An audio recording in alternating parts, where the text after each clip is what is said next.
নমস্কার বন্ধুরা, পম্পার কিচেনে আপনাদের সকলকে স্বাগত। আজ আমি আপনাদের সাথে অপূর্ব স্বাদের একটা আইসক্রিমের রেসিপি শেয়ার করব। এখন তো প্রচণ্ড গরম পড়ে গেছে, আর এই গরমের সময় একটু ঠান্ডা ঠান্ডা আইসক্রিম না খেলে ঠিক জমে না। আর আইসক্রিম মানেই আমরা সব সময় দোকান থেকে কিনে খাই। বাড়িতেই যদি অল্প একটু দুধ থাকে, চটজলদি আমার মতো আইসক্রিমটা বানিয়ে দেখতে পারেন। একবার খেলে দোকান থেকে কিনে খাওয়ার ইচ্ছাই হবে না। তাহলে চলুন দেরি না করে আজকের এই অপূর্ব স্বাদের আইসক্রিমের রেসিপিটা দেখে নেওয়া যাক। আজকে যে আইসক্রিমটা বানাবো তার জন্য প্রথমে দেখুন গ্যাসটা জ্বেলে দিয়ে একটা কড়া বসিয়ে দিয়েছি। আর এর মধ্যে দিয়ে দেবো বড় কাপের মাপ করে 1 কাপ লিকুইড দুধ। দুধটাকে আগে থেকে আমি ঘন করে ফুটিয়ে জাল দিয়ে রেখে দিয়েছিলাম, দেখে বুঝতেই পারছেন। এই 1 কাপ দুধ এখানে আমি দিয়ে দেবো। এবার আমি দুধটাকে একটু জাল দিয়ে ফুটিয়ে নেব। তার আগে এখানে আমি একটা উপকরণ অ্যাড করব। এই পর্যায়ে 2 চামচ মিল্ক পাউডার অ্যাড করব।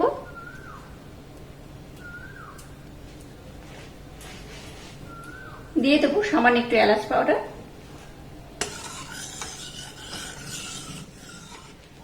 গ্যাসের ফ্লেমটাকে লো রেখে দুধটাকে আবারও দেখুন একটু ভালোভাবে ফুটিয়ে নিয়েছি। এবার এখানে দেখুন কিছুটা কাজু বাদাম দিয়ে দেবো। কাজু বাদামটাকে দেখুন একদম টুকরো টুকরো করে কেটে নিয়েছি।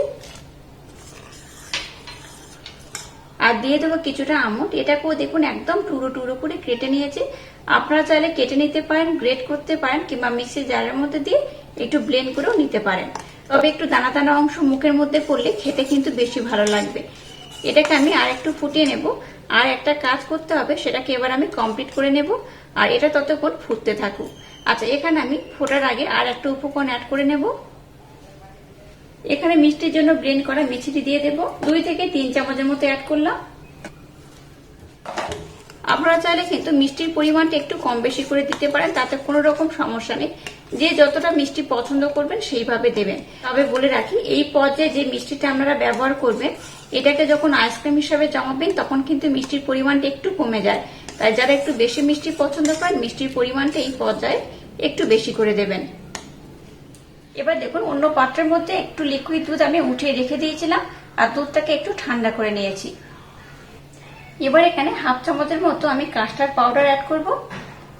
খুব বেশি দরকার নেই, 1/2 চামচের মতো দিলেই হবে। 1/2 চামচ দিয়ে এটাকে আমি খুব ভালোভাবে কিন্তু দুধের সাথে মেল্ট করে নেব। দেখুন কাস্টার্ড পাউডারটাকে দুধের সাথে আমি খুব ভালোভাবে মেল্ট করে নিয়েছি। দুধটাকে দেখুন আবার আমি খুব সুন্দর ঘন করে ফুটিয়ে নিয়েছি, দেখে বুঝতেই পারছেন। এবার যে কাস্টার্ড পাউডারের মিশ্রণটা আমি বানিয়েছি এখানে অ্যাড করব। একেবারে খুব বেশি দেব না, অল্প অল্প দেব। এটাকে খুব সুন্দর করে অনবরত নাড়তে থাকবো। তাতে করেই দেখবেন মিশ্রণটা আগে থেকে অনেকটাই ঘন হয়ে যাবে। আর কালারটাও দেখুন অনেকটাই চেঞ্জ হয়ে গেছে।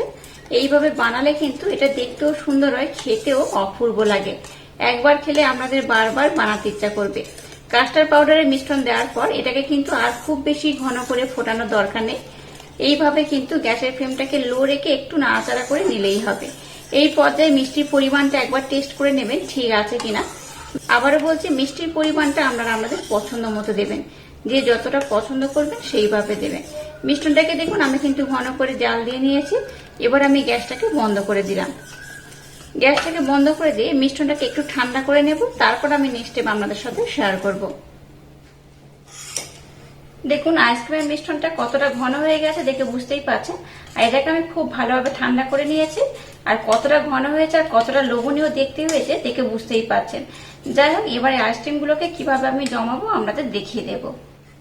এবার দেখুন কিছু কাগজের কাপ নিয়েছি। যে কাপের মধ্যে আমরা চা খাই সেরকম কাপ আমি নিয়ে নিয়েছি।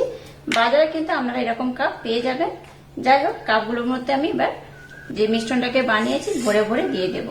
যতগুলোর মধ্যে ধরবে ততগুলোর মধ্যেই আমি দিয়ে দেব।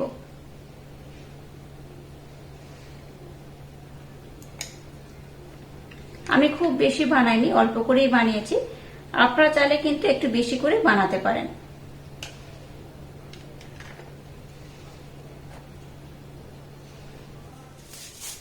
এবার দেখুন কিছু ফয়েল পেপার নিয়ে নিয়েছি, আর এইভাবে ছোট ছোট টুকরো করে কেটে নিয়েছি। এবার এটাকে আমি একটু সরিয়ে নেব। এবার একটা করে কাপ নিয়ে নিয়েছি, আর এর মধ্যে ফয়েল পেপারগুলোকে এইভাবে আমি দিয়ে দেব।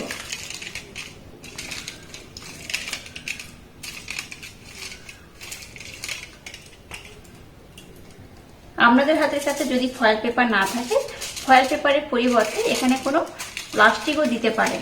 প্লাস্টিক দিয়েও কিন্তু একটা গার্ডার দিয়ে আটকে দেবেন, তাতে করে হবে। তবে ফয়েল পেপার হলে রেজাল্ট একটু বেশি ভালো হয়, ঝামেলাটা একটু কম থাকে।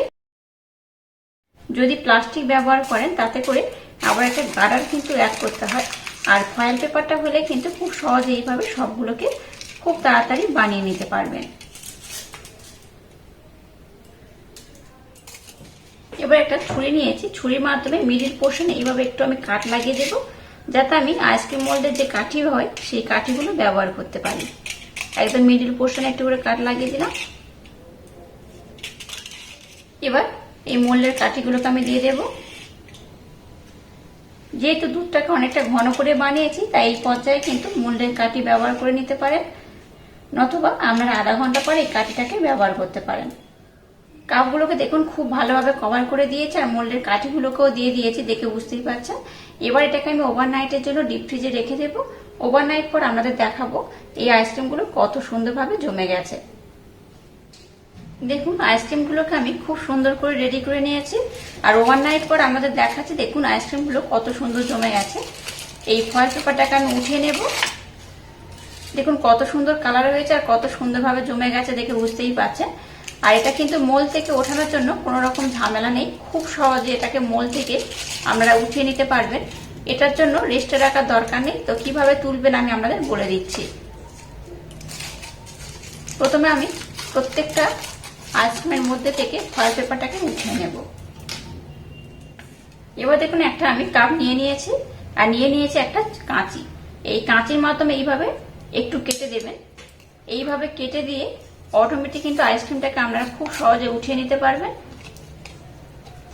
কোন রকম ঝামেলা ছাড়াই খুব সহজে এইরকম কিন্তু আইসক্রিমটাকে উঠিয়ে নেবেন। এই দেখুন কত সুন্দর হয়েছে।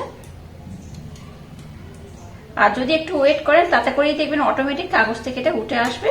আর যদি খুব তাড়াতাড়ি এটাকে সার্ভ করতে চান বা খেতে চান, তাহলে একটু কাঁচির মাধ্যমে এইভাবে কেটে নিলেই হবে।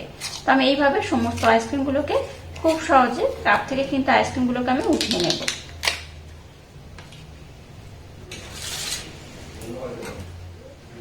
দেখুন মোল থেকে সমস্ত আইসক্রিম আমি বার করে নিয়েছি।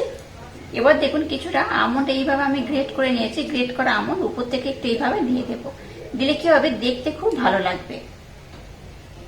আর দিয়ে দেবো অল্প একটু পেস্তা। পেস্তা দেখো এইভাবে আমি একটু গ্রেট করে নিয়েছি। দেখুন আইসক্রিমগুলোকে আমি খুব সুন্দর করে ডেকোরেশন করে নিয়েছি, আর কত অপূর্ব দেখতে হয়েছে দেখুন। এটা দেখতে যেমন সুন্দর, খেতে তেমনই অপূর্ব, অসাধারণ। এইভাবে একবার না আইসক্রিম বানালে ভীষণ মিস করবেন, আর একবার যদি বানিয়ে খান আপনারা দেখবেন বারবার বানাতে ইচ্ছা করবে। বাচ্চা থেকে বড় সবাই খুব পছন্দ করবে আর খুব মজা করে খাবে। আর একবার খেলে দেখবেন দোকান থেকে আইসক্রিম কিনে খাওয়ার দরকারই পড়বে না। আর আজকের এই অপূর্ব স্বাদের ইউনিক পদ্ধতিতে বানানো আইসক্রিমের রেসিপিটা যদি আপনাদের ভালো লাগে, তাহলে চ্যানেলটাকে লাইক, শেয়ার, কমেন্ট এবং সাবস্ক্রাইব করবেন, আর পাশে থাকা বেল আইকনটা প্রেস করে দেবেন। তাহলে টাটা, আবার দেখা হচ্ছে নতুন কোনো রেসিপি নিয়ে।